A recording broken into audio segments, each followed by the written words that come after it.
Welcome to Halas Hall Report, live every Saturday night at 7 p.m. Central Standard Time and Sunday mornings at 11:30 a.m. Central Standard Time. Live talking Chicago Bears football with Mike the Bear Fan. And your host, Ken Dobb. Also on the panel, we have the football analyst, Woody, who is named for the Woody wrap-up on game days. Next on the panel, we have Bear Down Mike. He is the youngest, but don't be fooled. This guy knows this Bear squad. He can bring a different insight. Halas Hall Report breaks down the Chicago Bears team all year long, from the offseason through the draft. Also, the legend of tailgating, Billy Defense Flores, joins the crew live at 1st and 10 tailgating. You can find him at all home games at Soldiers Field. Also, the Bear Fan, who has been here since the first year of Halas Hall Report, welcome Bear Fan Dan, where he is known for studs and duds after every game. You can find them on Facebook, YouTube, Twitter, and Roku if you have a TV. They are all over social media. You won't find no better sources for Chicago Bears news like injury reports, team updates for breaking news for all the good and the bad the team does. Halas Hall Report will be live for the 6th season. And they are teaming up with the best sports podcast out on social media. This is Northeast Streaming Sports.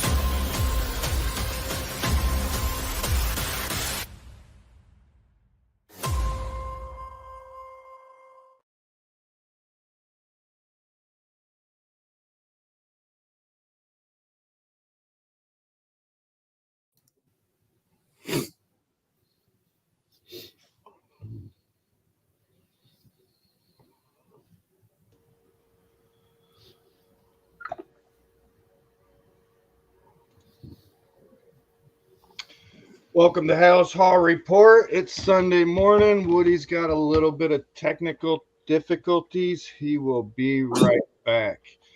But today for the show, we have PFF Sunday we're going to talk about. We're going to talk about the offensive side. And first on offense, we have the running backs, which is Khalil Herbert and DeAndre Swift. Herbert's offensive grade is 77.9, run grade 79.4, and receiving 67.5. The receiving definitely has to get better. And then you got Swift with a 66.5 offensive grade, 71.6 run grade, and a 53.5.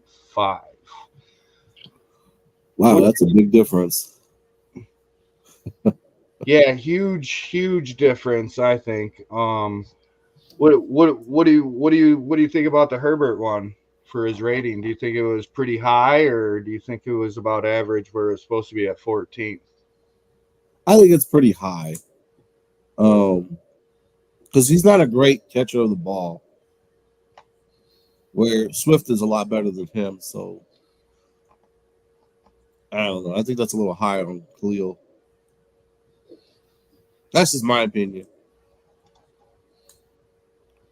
Dan, what about you? Maybe a little high.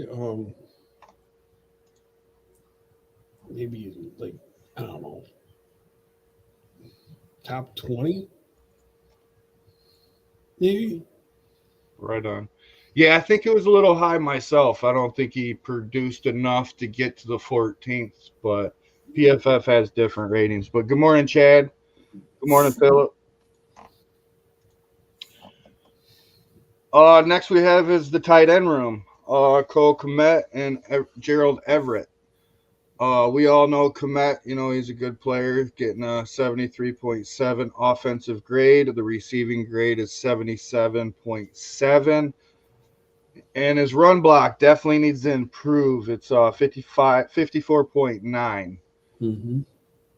And then Everett's got the 65.6 offensive grade, 68.1 receiving grade, and a 51.3 run grade. Yeah. Our tight ends can't block for shit. Well, that's why we had like EQ, that was a Colin Johnson, those bigger guys. They can block as wide receivers. Because Komet's more of a receiving threat than anything. Yeah.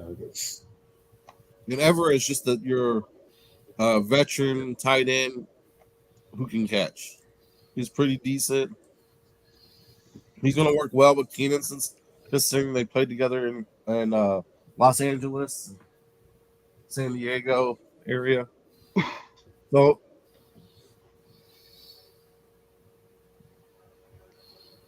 I think Komet is just ranked enough, good enough. For sure. I feel his run block on Komet should have been a little better. I don't think he was that terrible at run blocking. But his definitely receiving is definitely on point. I don't think he had did he have one missed catch last year, if any? Yeah. He had one. He had one. Yeah, he was on point catching the ball. And I thought he was going to have stone hands, but not the case at all. Definitely. Do you think Everett will have a little more opportunity this year than like Tanyan did for us last year? He'll get probably the same amount of opportunities. It's up to him if he actually catches the ball. Because we know Tanyan wasn't catching it. True. And it depends on the situational and, what down it is, stuff like that. Because if it's short, they might go with the double tight end or something. Yeah. I can see him like a red zone guy, bigger guy. Just like we used Jimmy Graham. I miss that guy. I wish we had him back. I know he retired. Yep. The most impressive one that I think of that's next is the wide receiver room. The duo 1 and 2 on point. Keenan Allen sitting at 11th and DJ Moore at 10th. So we got the number 10th and 11th best receiver on PFF. That's good. What more can you ask? Not at all. This is a top 5 duo in the league already. The only thing they have to work on, which they don't do much of, is, run block. Yeah. Like always, a wide receiver can't do good in the run block. Well, that's not why we have them. No. That's why we got Equinemius, Colin Johnson, the bigger guys to do that for them.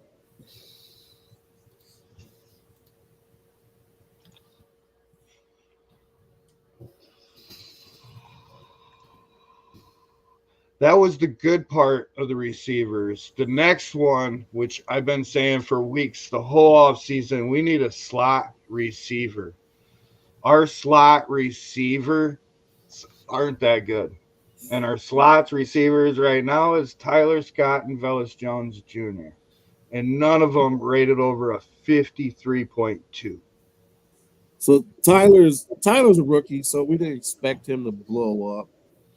He'll get another chance. Velus, he's been around for a couple of years. You know what? If we can put him like a Cordero Patterson running out of the backfield as like another running back or something, he was doing pretty damn well doing that. Like I want Hunter Renfrow as a third down receiver or the slot receiver. But yeah, Tyler Scott maybe something, but it was a rookie. He had his mistakes. Right. Let's hope he doesn't end up like Vegas. Right. Morning, Dre. Chad's got a question. I actually don't know the answer to that 100%. Does anybody on the panel know the answer to who's got the number 1 duo in the league? Welcome back, Woody. What's up, everyone? Number 1 duo, wide receiver. I would think Tyreek Hill and Jalen Waddle. They're definitely up there.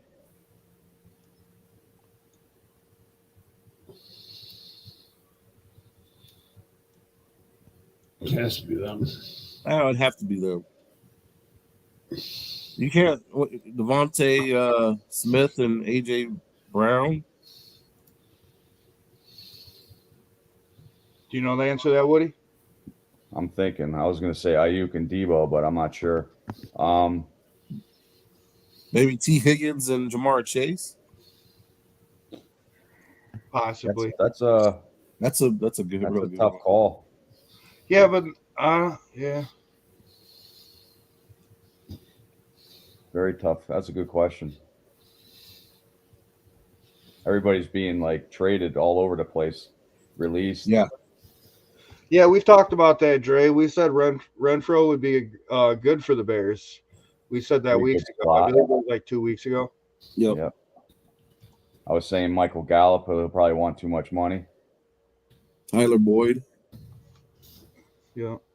Tyler And Boyd would be nice. we've already went through the running backs, tight ends, and the wide receivers, the good and the bad, Woody. So you can take Yeah, over. the offensive line. Wow, their grades.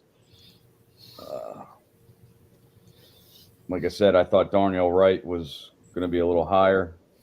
I thought he played good for a rookie.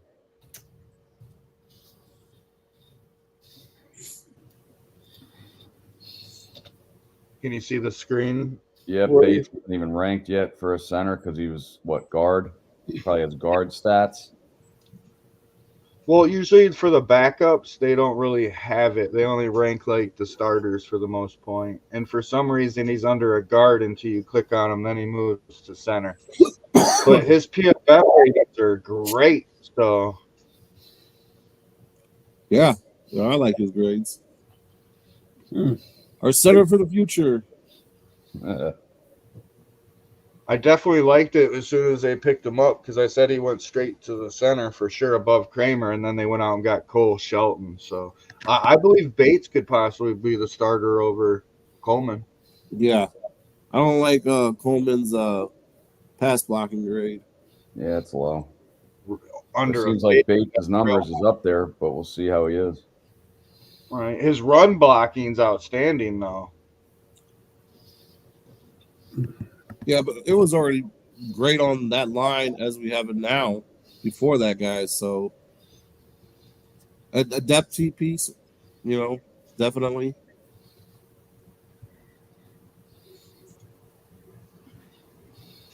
Still thinking of the duo though. Yep.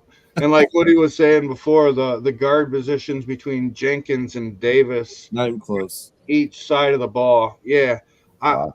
I was talking about Davis all year, like he wasn't that bad. He did pretty good. He wasn't that bad. And then as I look for stats and stuff like that, I'm like, yeah, I guess he definitely did have a down year for sure. You know, his best year was in 2022 with a 2020 with a 71.7. And he's just been downhill from there pretty much. He missed most of the season because he lost his mom, right? Is that the Yeah. guy that was out? Yeah, unfortunately, yeah. You give him a bounce back year. That was a prior rough season on him. True. And Jenkins, I really hope he stays healthy. He's a great ball player when he's in, but unfortunately he's hurt half of his career, you know. But I just hope the big guy can stay healthy this year and help that offensive line. Anything on the board you guys think that could improve for either player? No, I'm Everything for Davis. Yeah. Pretty much. I feel possibly Davis could maybe work his way out depending on the other depth of the players and how they play. Right. Well, let him battle out in camp. Yeah, Oh, Jesus. Did I just see that? John. You don't even have a number one receiver. Oh, that's John Dorn. Yeah. So Yeah. I mean, for a young team, they played well. They did make the playoffs. They did pretty decent. But, yeah, your wide receivers aren't not that good. We need the door. Reed's good. Reed's going to be. They were gonna be good a hell of a because there was player. no tape on these guys at the We NFL need the- level. We Next need this the coming Dorn season, music. I think there's going to be a slump for Green Bay. You think Jordan Love will have a sophomore slump? Oh yeah, I don't think he's going to have as good of a season as everyone say he is. Now, I'm not saying he's going to be terrible, but it's not going to be good. Well, I said it last night. I think it's going to be still a fight between Green Bay and Detroit for that division. Probably. Yeah, they're still going to be battling out. So, yeah, is that the only improvement we have for these PFF linemen for the guards and centers or the centers? Yeah. Tackles. Like I said, I thought Darnell Wright. Yeah. You should have been fucking higher. I thought it. Yeah, that's what I said. I thought he played a lot better, and for a rookie, I think he played outstanding. He didn't have like tons of penalties, even for a rookie. I thought he'd be way higher. I thought Braxton Jones would be lower actually, but with his numbers when he's in, looks pretty. It's on the edge, but looks pretty solid. What do you think, Mike? Darnell Wright, but I'm just upset with those numbers right now. Braxton, I think Darnell did better than Braxton. Yeah, that's what I was thinking. I mean, Braxton is so inconsistent. At least Darnell Wright was consistent. I mean, this guy was battling Aiden Hutchinson with one arm. Right. He handled Aiden Hutchinson until the last play got blown up. One game against them in Detroit. He had some good games. He had some iffy games. But, I mean, don't get me wrong. When me and Woody talked, the numbers definitely I thought should have been higher.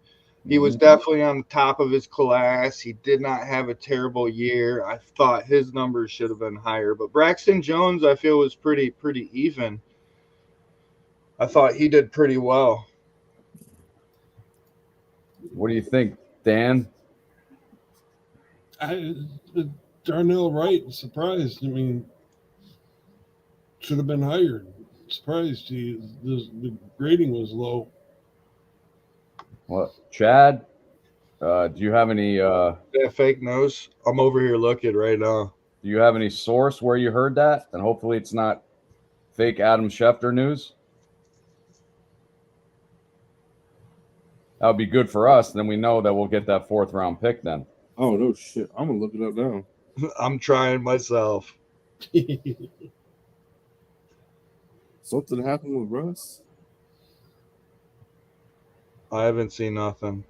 Yeah. So, say your questions. We'll gladly answer them, or I like to argue with them. So either one.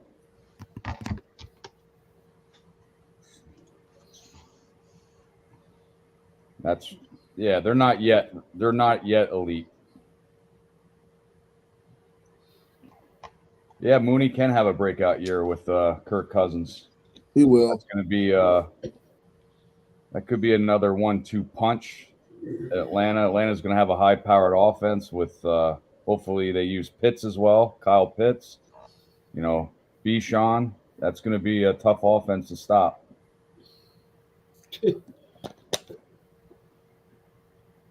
No, Chad. Sometimes Adam Schefter brings out fake news. I go to Rappaport. Woody, Eden, Rappaport.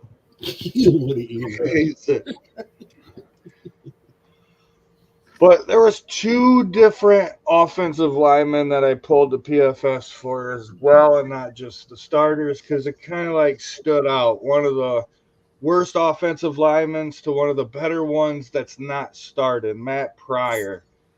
His PFF grades are pretty impressive. Yep. These are the guys that we picked up, right? Yeah. And this is the guy that could possibly say, and not saying he will, but if Davis struggles, this could possibly be a replacement. He could do he might even beat him out. Yeah. And probably Jay Curran, probably one of Waldron's boys. Come on town. Look at his numbers. It is, but look at his pass block. His pass block next to is terrible, 39.2. Like, wow, anybody can get by him. Come sit on the bench next to Bajan. You ain't playing much. That was a good pickup. Not for Curran, Pryor. Yeah, it's Are we afraid to look at Justin's PFF? Is it bad? What's that? Justin Fields' PFF grade. I could possibly look real quick. I'm afraid to ask. I know his win-loss records down in 10 and 28. Yeah. I hate that fucking stat. Yeah, it's not even a real stat. You can't blame it all on coaching either. I mean, it's some of him as well, but I still don't understand why you can fire all the coaches but the head coach and get rid of the quarterback. So now you have all new coaches in there. with a rookie quarterback. I mean, he's going to have weapons, whoever we get. He's going to have some weapons on our offense. There's Justin Fields, PFF. Offensive grade of 74.6, a pass grade of 67.2, and a run grade of 84.9. Well, I'm not surprised by that one. No, and it says fourth out of 12.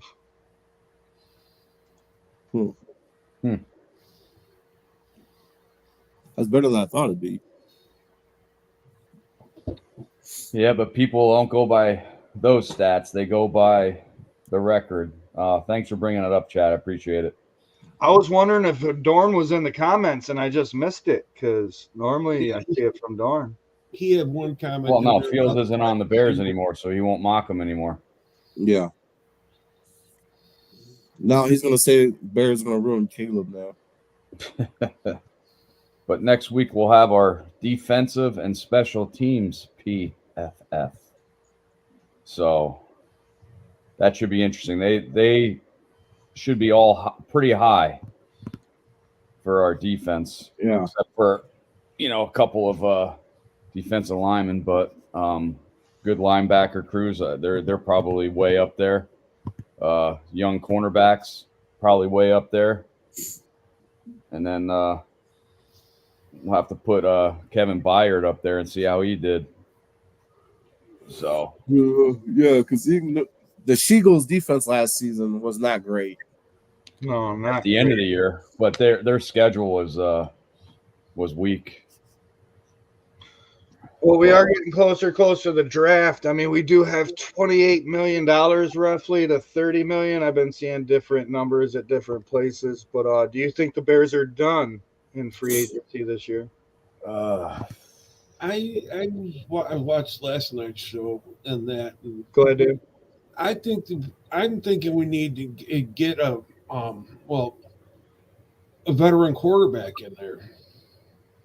Yeah, definitely. So do you agree, Dan, that if we bring in Ryan Tannehill?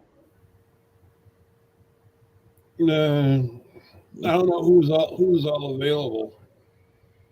I heard you guys say Tannehill. I heard you guys say bring back Nick Foles. No. Maybe Tannehill or Foles. There's got to be somebody else that we're not thinking of. I'm looking right now. There's not many. You got Tannehill, Brian Hoyer, Nate Sudfeld, Blaine Gabbert, Carson Wentz, Kyle Allen, Trevor Siemian. Again, he's out there. Or AJ McCarron, Matt Barkley, and that's it. Or Carson Wentz. But what you were saying, he's a bad locker room guy. Yeah. I mean, we talked about this a little bit last night. I don't know. I just feel like if at the number one pick, if Poles is going quarterback, I don't think he's going to be sitting on the bench. I think he's going to try to be like a CJ Stroud, hit that home run, and he's going to start right off the bat. That's just my opinion. I'm not opposed to go get a veteran and have him sit bench. I just don't think they're going to do personally. I mean, I like Bagent, but Bagent's being, you know what I mean? Yep. I mean, that's why I'm not saying that's one of the reasons why they got Rippon. I mean, yeah, he's kind of a veteran, you know what I mean? They signed him, and right now they got Bagent as the starter to this day until they figure out who they're drafting or what route they're going to go. And he had a comment I read the other day, right out of his mouth. He says, "This is my job to lose." Who said that? Bagent. Really? What do you think of that, Mike? Ooh. I like Bagent. He's all right. Very calm in the pocket. That's what I like seeing. Mm-hmm. I mean, you see Caleb just in college. He's frantic, running around. Bagent just sitting there chilling, making a sandwich. Yeah, I like Bagent. I mean, if he starts for us, let's see how well he does. He went 2-2. against bad teams, but he still went 2-2. He looked decent. I mean, I'd be afraid of his dad. Badgen isn't bad. I like the kid. I just don't think he's gonna start. I think he's still gonna be the backup role because I don't think he has the arm strength to get it deep to these receivers on point. That's just my opinion. Yeah, we saw some of that last year when he filled in. But I know whoever fills in this year, I guarantee that first play for the Bears, offensive play, is going to be a pass play. The Think screen. so? Here comes the screen. Here comes the screen right off the bat. No, not the Marty Booker negative 10-yard screen pass. What he's saying? They're coming out, play one, play action pass, going deep. Yepper. Go long. Can't double see both of them. now, question: what is the pro day? What is the pro day supposed to show? I mean, I was watching Caleb Williams, like different plays. No, just the way they throw the arm, they throw the ball, different angles, different routes, throwing power. I mean, I could throw a 70-yard bomb with nobody in my face too. Right. Like he was showing he could be in the pocket. That's like, you can't be in the pocket because there's no pocket right there and there's nobody chasing you. Right. So that's what he was trying to prove, that he could throw from the pocket. It's a whole different ball game when you have defensive backs out there and like a Max Crosby's running at you. Yeah, let's see how you do that with Myles Garrett on your ass. Yeah, I know. Yeah. Let's see how well you stay in that pocket. Well, he'll get a lot of that. Hopefully, T.J. Edwards goes up the middle in training camp, and then he'll know whoever's in there. Right. And we only have a few minutes left. Did you guys hear the update on Arlington Heights? They're possibly looking at something close to the stadium. A dome stadium.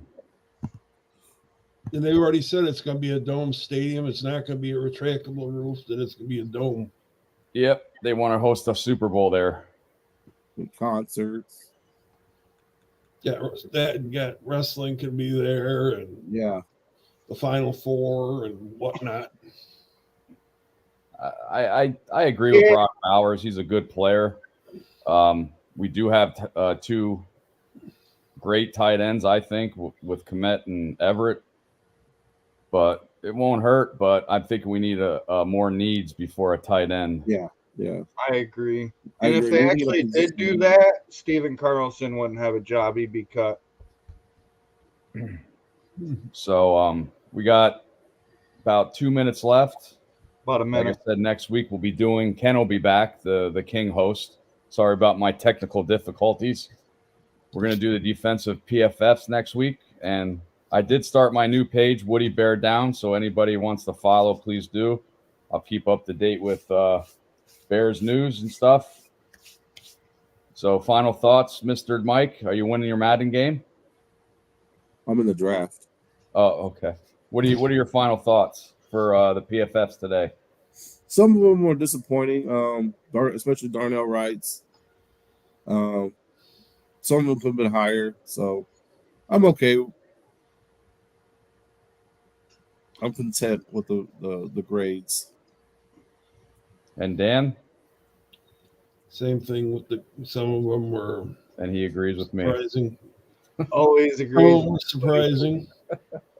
Well, yeah, we'll be back next Saturday night at 7 p.m. Central Standard Time. We also have the new YouTube up and running. The link is actually in the description of the show. You can catch it on Mike the Bear Fan as well. But until next week, bear down. Bear down.